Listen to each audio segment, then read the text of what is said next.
ସାଙ୍ଗମାନେ ଯେତେବେଳେ ମଧ୍ୟ ଆପଣମାନେ ଯେକୌଣସି ଆପ୍ଲିକେସନକୁ ଡିଲିଟ୍ କରିବା ପାଇଁ ଚାହୁଁଛନ୍ତି ସାଧାରଣ ଭାବେ ଆମେ କ'ଣ କରିଥାଉ ଏହି ପ୍ରକାର ଲଙ୍ଗ୍ ପ୍ରେସ୍ କରିଥାଉ ଆଉ ଅନଇନଷ୍ଟାଲରେ କ୍ଲିକ୍ କରିକି ଆମେ ସେଇଟାକୁ ଅନଇନଷ୍ଟାଲ କରିଦେଇଥାଉ। କିନ୍ତୁ ଜାଣିଛନ୍ତି କି ଆପ୍ଲିକେସନଟା ଅନଇନଷ୍ଟାଲ ହେଲା ପରେ ମଧ୍ୟ ଆପଣଙ୍କର ସମସ୍ତ ଡାଟା ସେ ଆପ୍ଲିକେସନ୍ସ ମାନଙ୍କ ପାଖରେ ରହିଥାଏ ଆଉ ସେଥି ସକାଶୁ ଆପଣମାନେ କଲ୍ସ ମେସେଜେସ୍ ଏବଂ ଡିଫରେଣ୍ଟ ବିଜ୍ଞାପନ ଗୁଡ଼ାକ ଆଡ଼ଭର୍ଟାଇଜ୍ ଗୁଡ଼ାକ ପାଉଥାନ୍ତି।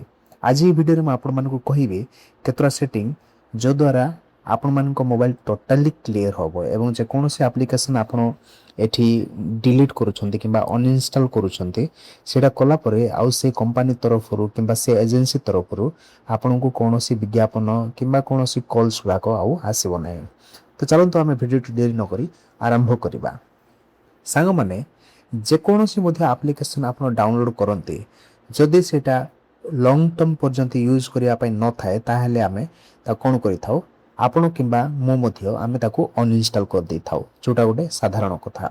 ଦେଖନ୍ତୁ ପ୍ରଥମରେ ଯଦି ଆମେ କଥା ହେବା ଫେସବୁକ୍ ଇନଷ୍ଟାଗ୍ରାମ ଏଗୁଡ଼ାକ ଆମର ଦୈନନ୍ଦିନ ଜୀବନରେ ସବୁବେଳେ କାମରେ ଆସିଥାଏ। ସେଇଥିପାଇଁ ଏ ଆପ୍ଲିକେସନ୍ସ ଗୁଡ଼ାକ ୱାନ୍ସ ଆମେ ଡାଉନଲୋଡ଼ କଲା ପରେ ଆଉ କେବେ ମଧ୍ୟ ତାକୁ ଅନଇନଷ୍ଟାଲ କରିନଥାଉ। କିନ୍ତୁ କେତେଟା ଆପ୍ଲିକେସନ୍ସ ଅଛି ଯଦି ମୁଁ ଆପଣଙ୍କୁ କହିବି ଯେମିତି ଇନସର୍ଟ ହେଇଗଲା କିମ୍ବା ଜିଓ ହଟଷ୍ଟାର ହେଇଗଲା କିମ୍ବା ଯେମିତି ଗୋଟେ ପାର୍ଟିକୁଲାର ଗୋଟେ ଲୋନ୍ ନେଲା ଭଳିଆ ଆପ୍ଲିକେସନ୍ ହେଇଗଲା ଏ ଆପ୍ଲିକେସନ୍ସ ଗୁଡ଼ାକ ଆମେ କ'ଣ କରିନଥାଉ ସବୁବେଳେ ୟୁଜ୍ କରିନଥାଉ। ଆବଶ୍ୟକ ପଡ଼ିଲା ୟୁଜ୍ କଲୁ ତାପରେ ଆମେ ତାକୁ କିଛି ସମୟ ପରେ କିମ୍ବା କିଛି ମାସ ଦିନ ଯାହା ମଧ୍ୟ ଆମେ ତାକୁ ଅନଇନଷ୍ଟାଲ କରିଦେଇଥାଉ।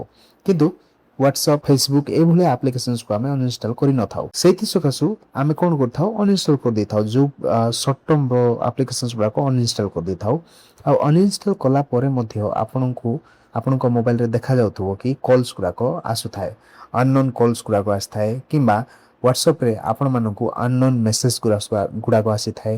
ଆପଣଙ୍କ ମୋବାଇଲରେ ଏମିତି ବଡ଼ ବଡ଼ ବିଜ୍ଞାପନ ଦେଖିବା ପାଇଁ ଆରମ୍ଭ ହେଇଯିବ କିମ୍ବା ଫ୍ରଡ୍ କଲ୍ସ ଗୁଡ଼ାକ ମଧ୍ୟ ଆସିଥାଏ। ଏଥିପାଇଁ ହେଉଛି କି ଆପଣମାନେ ଭଲରେ କ୍ଲିଅର କରି ଜାଣିନାହାନ୍ତି। ଆପଣ ଯେତେବେଳେ ଅନଇନଷ୍ଟାଲ କରୁଛନ୍ତି ମୁଁ ଯେମିତି କହିଲି ଡାଇରେକ୍ଟ ଲଙ୍ଗ୍ ପ୍ରେସ୍ କରନ୍ତି ଏବଂ ତାକୁ ଅନଇନଷ୍ଟାଲ କରିଦେଇକି କ୍ଲୋଜ୍ କରିଦିଅନ୍ତି, କିନ୍ତୁ ସେମିତି କରିବେନି। ମୁଁ ଆପଣଙ୍କୁ ଗୋଟେ ସିମ୍ପଲ୍ ଟିପ୍ସ କହିବି। ଫର୍ ଏକ୍ଜାମ୍ପଲ୍ ଆମେ ଗୋଟେ ଯେକୌଣସି ଗୋଟେ ଆପ୍ଲିକେସନ୍ସକୁ ଆମେ ଏଠି ଅନଇନଷ୍ଟାଲ କରିବା ପାଇଁ ଚେଷ୍ଟା କରିବା। ଫର୍ ଏକ୍ଜାମ୍ପଲ୍ ଆମେ ଅନଇନଷ୍ଟାଲ କରିବା ଏଇ ଯେଉଁ ଇନସର୍ଟଟାକୁ ଯେତେବେଳେ ମଧ୍ୟ ଆମେ ଅନଇନଷ୍ଟାଲ କରିବା ଏ ପ୍ରକାର ଲଙ୍ଗ୍ ପ୍ରେସ୍ କରନ୍ତୁ। ଲଙ୍ଗ୍ ପ୍ରେସ୍ କଲା ପରେ ଦେଖନ୍ତୁ ଏଠି ଆଇ ବଟନ୍ଟିଏ ଅଛି। ଆଇ ବଟନ୍ରେ ପ୍ରଥମେ କ୍ଲିକ୍ କରିବା। ଆଇ ବଟନ୍ରେ କ୍ଲିକ୍ କଲା ପରେ ଏ ପ୍ରକାର କିଛି ଗୋଟେ ଇଣ୍ଟରଫେସ୍ ଆସିବ, ମାନେ ସେ ଆପ୍ଲିକେସନ୍ସର ପୁରା ଡିଟେଲ୍ସ ଏଠି ପଳେଇ ଆସିବ। ଆପଣ ସେ ଆପ୍ଲିକେସନ୍ସକୁ କ'ଣ ପରମିସନ୍ ଦେଇଛନ୍ତି, କ'ଣ ନୋଟିଫିକେସନ୍ ଅନ୍ ଅଛି କି ଯାହା ମଧ୍ୟ ଡିଫଲ୍ଟ ଆପ୍ ଯାହା ମଧ୍ୟ ପରମିସନ୍ ଦେଇଛନ୍ତି ସେ ସବୁ ଡିଟେଲ୍ସ ଏଠି ଦେଖିବା ପାଇଁ ମିଳିଯିବ। ଆଉ ସେତିକି ଡିଟେଲ୍ସ ଭିତରେ ଗୋଟେ ସେଟିଂ ଦେଖିବା ପାଇଁ ମିଳିଯିବ। ଦେଖନ୍ତୁ ସଭା ତଳେ ତା ଟିକେ ଉପରେ ଷ୍ଟୋରେଜ୍ କହିକି ଗୋଟେ ଅପସନ୍ ଅଛି। ଏ ଷ୍ଟୋରେଜରେ ଆପଣମାନଙ୍କୁ କ'ଣ କରିବା ପାଇଁ ପଡ଼ିବ ଦେଖନ୍ତୁ ଏଠି ତଳେ କ୍ଲିୟର କ୍ୟାଚ୍ ଆଉ କ୍ଲିୟର ଡାଟା ଅଛି।